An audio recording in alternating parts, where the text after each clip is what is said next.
Oh, right. Okay. And South of M was great. We used to work with you guys, and we had a lot of fun. One of the best bands in Dallas. We should talk about doing a lot of cool things. Yes, we did. And once talked a again, lot. like we talked earlier, you can't always expect people to follow through and stuff. It's tough. It's tough. So we were able to get 2 bands in on it, but we need a third, and you could just everybody I'm sure your listeners know your history with the servo and everything like that. No, actually, we've never really talked about it. When we released our single, I think we did. Yeah, it was like 2000, 2001, I guess, when we started kind of hanging out. Something like that, yeah. You guys were in the servo. In the servo, and there was a few other bands that were sort of we were gonna. We tried, but nobody just really. Dallas at that time was real antagonistic towards working together. Yeah, it still is. Yeah, I think it still is. Covered that in Space it was always a shame time. because there was one group that always did well when Toadies, Pinkerton. Not Pinkerton, Toadies, Pinkston, Baboon, and Chomsky used to all work together and share members in Wiener. And that was like the only group that was very successful because they worked together. Exactly. Oh, Lord, I miss Baboon. Yeah. They still play, I think. Man, they played not too long ago. There was this big festival that they played at, and I missed it. I just remember. I wanted to be there. Still love them. Yeah. So great. But I'm excited to hear some of your new stuff that I haven't heard since the days of South FM. Well, I've steered away from heavier rock music. I think that's okay. But I guess as I got older, like I just I don't find that same sense of angst. Yeah. That I think in that sort of I think in rock music and being a frontman of rock music, especially heavier stuff, like you gotta kind of channel this sort of testosterone and this sort of nobody's really writing about how their IRA is not really doing as well as they would like I would like an older rocker, who's like, damn the man in my 401k. Why am I not getting dental until after 6 months? That makes no sense. A real angry song about that. With this day and age, with our economy now, it seems like. I remember those little slogans for a while.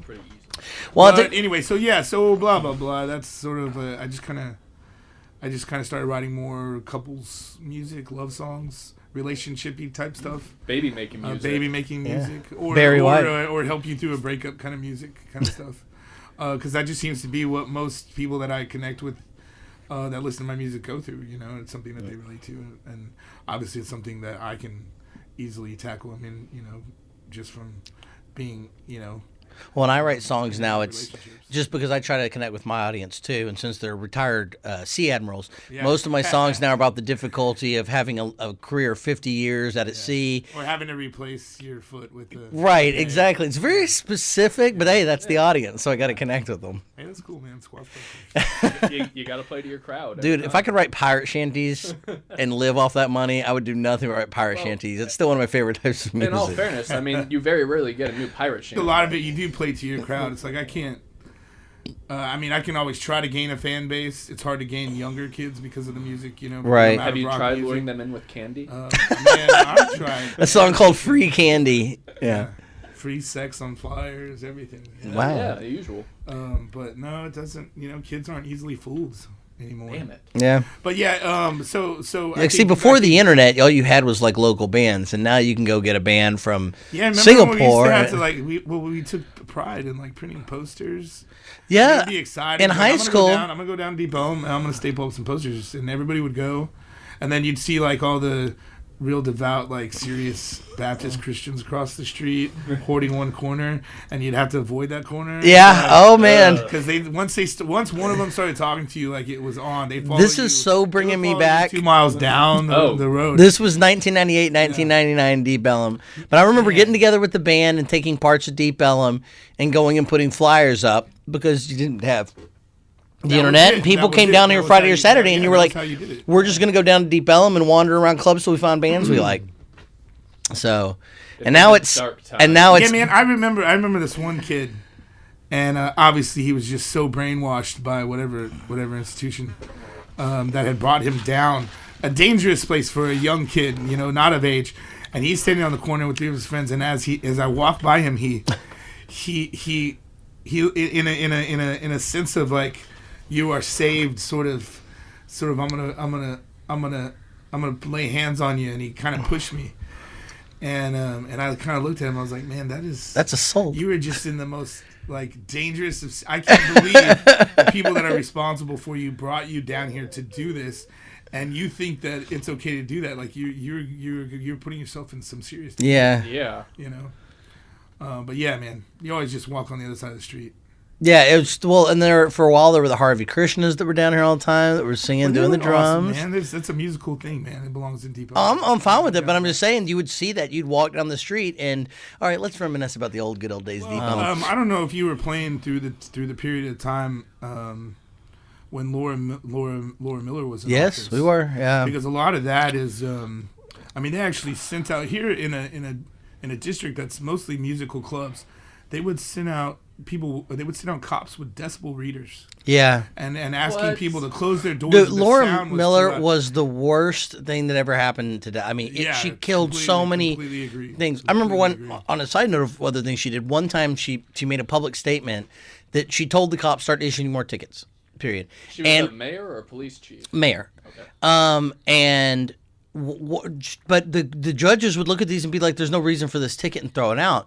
So she made a statement to the judges. She's like, if we're sending more people to be prosecuted, you need to be prosecuting more people. And like that pissed off all the judges in Dallas because they were like, I don't think you understand what our job is. I don't think she our job is to look at and basically said they were like, our job is to look at the quality of the incident and decide whether that deserves a fine or prosecution. The more of them you send us, the more of them we're going to toss out if there's not a reason for it. Yeah. But they basically, all the judges had to get together and be like, did you learn basic law? Did you learn what a judge's job is supposed to be? It's not to bring in money by prosecuting people. Did she learn what a mayor's job is? She was horrible. She would close down anything. Yeah. But I mean, it just got so bad, especially down here. It seemed like just this attack. And I don't know. I remember the decibel readers. My biggest guess is real estate. And I'm sure bigger real estate companies that may have put money in her pocket while she was running for office. I mean, I don't know if that's exactly how it happened, but it seemed that way. It seemed to be this really big attack on Dallas. Every time people get held up, people get stabbed all over the metroplex. Yeah. But anytime something happened like that in Deep Ellum, they would blow it up on the news. They made Deep Ellum seem like the most unsafest place to be. Yeah, I used to come in here at 15 and 16. It was no big deal, but you watch the news. Homeless people everywhere, and homeless people are going to be asking for money. And the cops, every now and then, will try to crack down on that. But that's just reality. And if that's the type of thing that it scares you from going to go see live music, it's really been a hard... It wasn't any worse than, West End or Lower Greenville at the time or anything like that. Yeah. But it was just, they had a hard on for getting stuff out of Deep Ellum. They kind of did. I mean, a lot of places had to shut down. They did. They would find they would literally, like, if they couldn't find legitimate stuff, like they went into people, like they started going IRS routes. Yeah. And started really killing people that way. Like pulling Scarface down them. Was pulling down clubs that hadn't... Was she secretly a Mormon? Did she just not like or approve of music in general? I don't know. I think a lot of it was just the real estate down here. And Deep Ellum has been a lot of different things. And I think, obviously, throughout the 90s, late 80s, 90s, and early 2000s, it became this really great music district for rock. Well, and what was really cool is I would talk to people sometimes. I remember this was the first time I ever realized how ingrained Deep Ellum was as a musical. Like, you've heard of CGBGs, or am I saying that right? The club in New York. Okay, and there's famous clubs from all over the world that people are like, oh, I've heard of that place. That's right. Is that it's country CBGBs. CBGBs. Yeah, it's country bluegrass and whatever. It's closed now. They failed. We don't have to run it. But I was talking to a friend of mine in New York, and he said, where do you live? And I said, this is back when the internet was just, you could start typing to people. And I said, Dallas. He's like, you live in Deep Ellum? And I had to explain to him, no, it's just one little area. But they knew what Deep Ellum was. It was this art. It's like saying the Village in New York. People knew what it was. Right. And that was when it first clicked. Like, wow, it's a nationwide, if not worldwide, well-known musical area. Definitely. And to shut that down was just unbelievable. Man, in Austin, I love how they preserve their musical history. Yeah. Everybody knows stories of this and that. Nobody knows Stevie Ray Vaughan went to Sunset High School. Nobody knows any of those things. Dallas doesn't, we don't care. We're constantly tearing down something old to build up something new, to make all these little, these West Village, these Sohos, with really expensive apartments on top and a bunch of shops down bottom for, people can feel that. And so I think Van Morrison's music really taps into that for me. And affects my life in a very positive way that way. And so I just kind of want it to...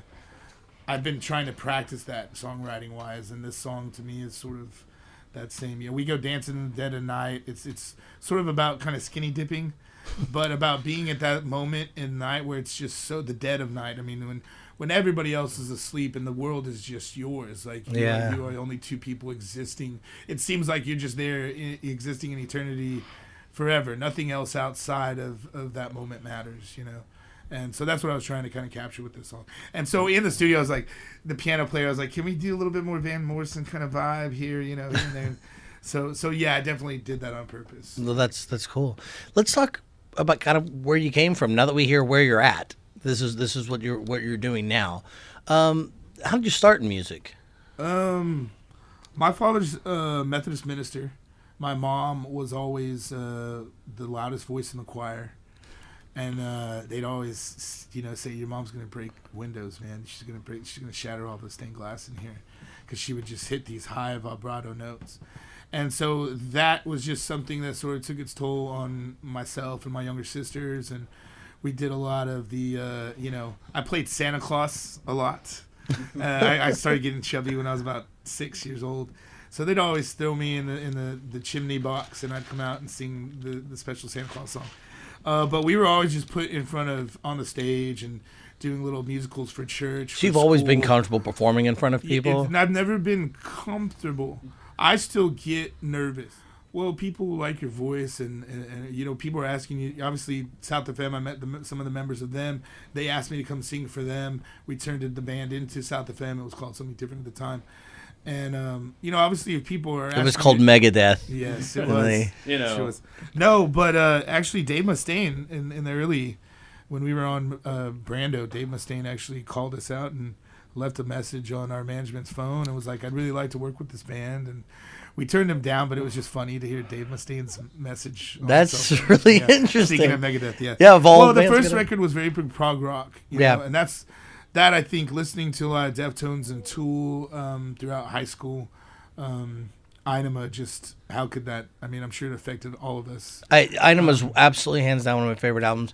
And it was one of those albums where it's like you had a copy in the bathroom, you had a copy in the car, you had a copy lent out to somebody else, and it was just an amazing record. And so I think I definitely tried to bite a lot of Maynard and Chris Cornell growing up, because that was what really hit me throughout my high school years. And obviously going through a divorce and being sort of a weird artistic kid, not really fitting in high school at first, you kind of lean on music, and music becomes everything. It becomes something that really gets you through hard times. And that's really, that's why I kind of still do what I do, because I feel like there's healing in music. And that's so interesting to me, because obviously the way most musicians work is, that something really touches them, so they write something that kind of goes in that vein because they feel that.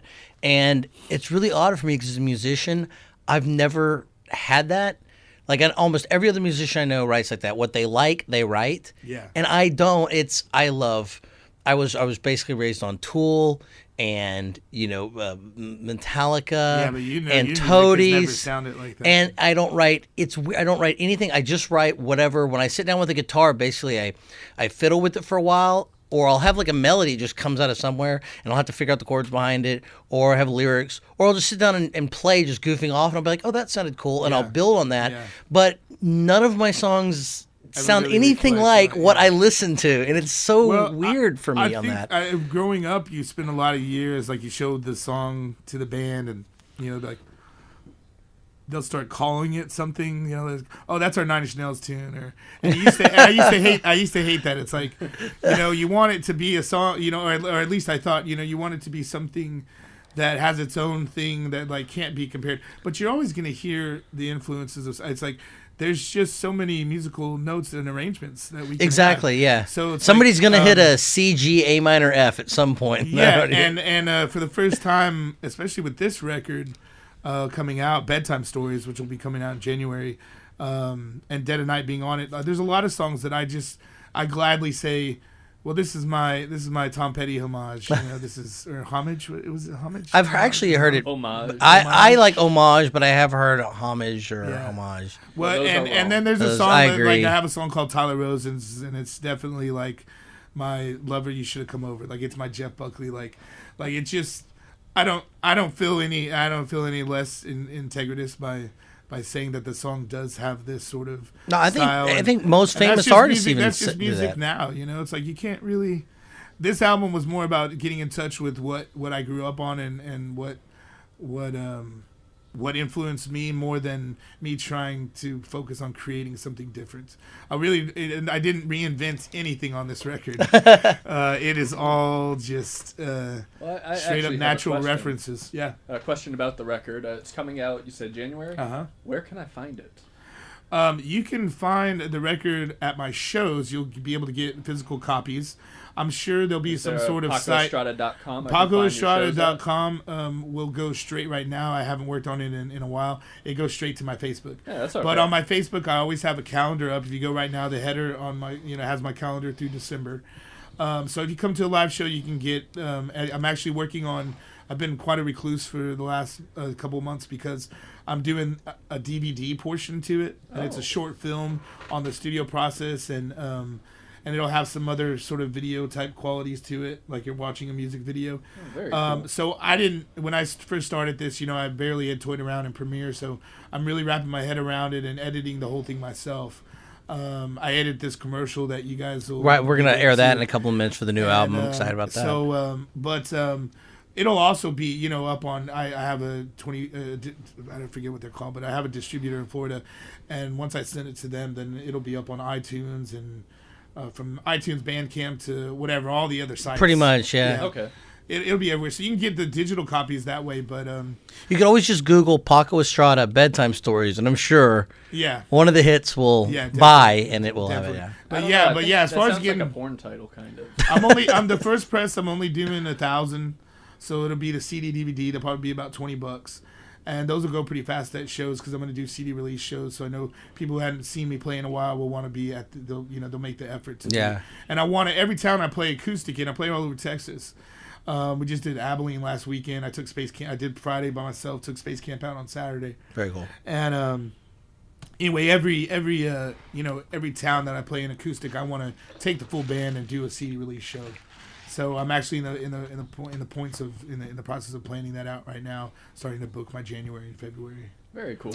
I don't know how to ask music questions, but I can ask technical That was an questions. awesome question, man, because it was like, man, people need to know that kind of stuff. Well, actually, So I keep. Dale would have never. I would have Dale never. dropped I'm the still ball talking on about that. the music. I would never would have dawned on me to think about buying Well, it. I think it's really cool that you're doing a DVD portion about the studio process because I think you've been obviously making music for a decade and a half or so. Yeah. And having what for newer bands and newer artists coming out, they may not really know how to do the studio process. They may just be getting their first shows and wanting to do that, but being able to watch a DVD that someone who's gone through the process multiple times is putting together, I think it could be a really good kind of almost a teaching tool for these new bands to be like, this is how you like, you have the passion and you're booking shows. That's wonderful. That's where it begins. But to take that next step to get yourself out there, this is what you do to put the studio part together. Yeah, well, for me, it was just over the years watching so many of my great, my heroes,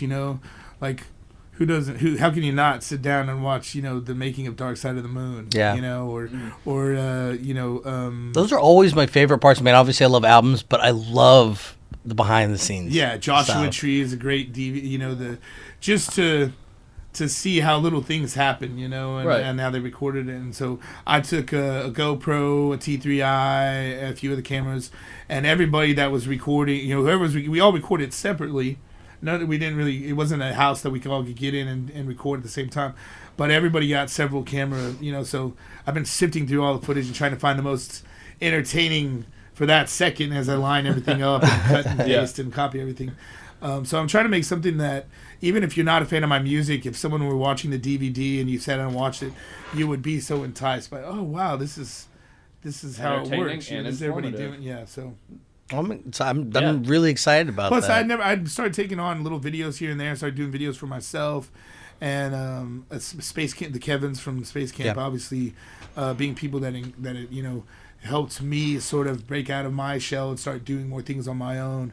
And as I've done that, I've found I love the process. It may be painstaking and it may be very lonely, but I love the process of taking, making it's an idea, You say, I'm gonna go film this, and then then it's on film, so then it becomes tangible, and then you take it and you rearrange it in however you want to rearrange it to create a different work of art. And it's like sitting there and editing videos sucks while you're doing it. See, that's one of my guilt. I love editing. Well, just the end results to me is just it's wow, worth look it. at this. Like, I did this. Like, this looks amazing, and it's so much helpful to get across a message when you have visual involved too. Yeah. You know, and I just wanted to start using my creativity for a visual sense. I've always been an artist and done artwork, and I never really dabbled in video work. And today, pretty much, a lot of fun. You know, anybody can do whatever you want to do it. I'm not saying everybody does it great, but Well, yeah, but it gives the we people all have the same tools, right. you know? Yeah, and it makes it Very easier for the important people. distinction to make there. Yeah. Well, it makes it easier for the people with Everybody's skills a and talent photographer to these do a days, good job, or you know? artist. Well, I think Steven Spielberg said like 15 years ago, he's like, in another 25 years, any person at home will be able to make a movie quality to anything we're doing right now. It's just a matter of whether they have a good story and good actors. Yeah. You know, and it's true. You could shoot tons of stuff on GoPros or any camera you can get now. And, Primer was shot for like $8,000. It's still one of my favorite films of all Primer's time. great. Birdemic was Great made film. with like how big of a budget? How much? What is it? Birdemic. Oh God! Have you seen Your favorite movie? Birdemic? No, We I have have not to seen review it. this on the show sometime. I'll find clips of it. I'll check it out. But before we get too far off, Paco, I'd like you to do a live song Yes, Sure, please. sure. for us. Can I get a little bit of the test on the mic there, the blue mic? Yeah, we can. What is this one you're going to play for us? I don't even know. Excellent. That's how it should go. I really haven't. I'm thinking. It's an original called "Sweating Bullets." Yeah. Play Freebird. That'd be awesome. I'm not sure what to play. Jay, saying "Play Freebird" is worse than playing "Stairway to Heaven" for musicians. Oh well, this is a song off the record. Okay. Off the record. Yeah, this is not on the record.